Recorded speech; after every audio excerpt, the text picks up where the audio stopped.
Welcome back to The Local Vibe. Valentine's Day will be here before we know it. And if you haven't found that special someone yet, don't you worry. Our next live guest is here to help you find your ideal partner in 2022 if you're looking. She joins us live now, Lori Burznak. You may remember her from the first week of our show.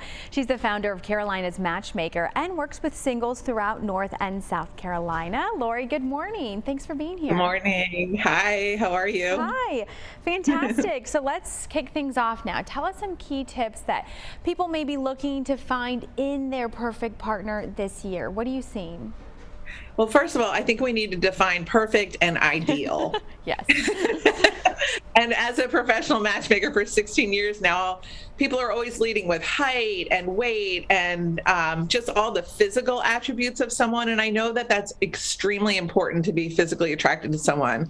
But I think also we need to look at the core value system, integrity. How does somebody conduct themselves in society? Are they kind to people? How do they make you feel emotionally? And so I think it's sometimes good to redirect people in that manner. And they'll have a lot more options out there than like kind of painting themselves into a corner with the ideal height and everything like that. Right. Oh, that's a good point. And I remember when I first talked with you, we were talking about dating in a pandemic and the difference of, you know, what you've seen in people you work with and how to just kind of date in this society we're in now. What about this year now? We still are in a pandemic. Have you noticed any changes or shifts with, you know, Valentine's Day, I guess, celebrations, we can call it?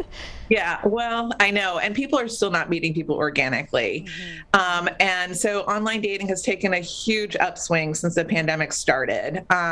People are also getting out there, and I encourage people to meet people in different ways, doing outdoor activities still, even at this time. And, you know, you can go to meetup.com, you can get involved with a nonprofit in town, and that's where you'll meet other people that kind of think similarly to you.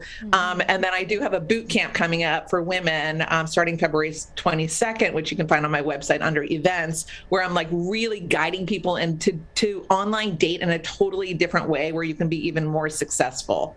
So I think you just need to kind of open up your mind to meeting people. People are still, I've had engagements, I've had marriages, I've had babies born during the pandemic. So there's many, many ways to be meeting people right now, but you need to get creative and you need to open up your mind. Right, I like that. Now let's talk about red flags, because I know that you probably advise people on what to look out for, whether they go on a date, they meet someone on social media or whatnot.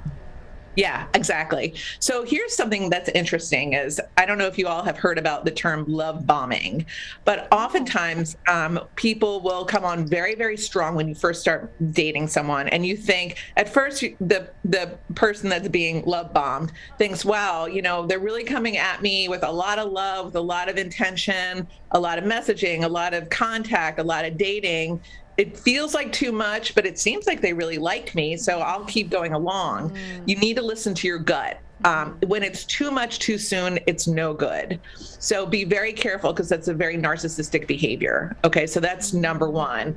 If you're online dating, you want to make sure that the person has more than one photo. You want to make sure that they don't get defensive or attacking, especially if you don't respond in a timely manner.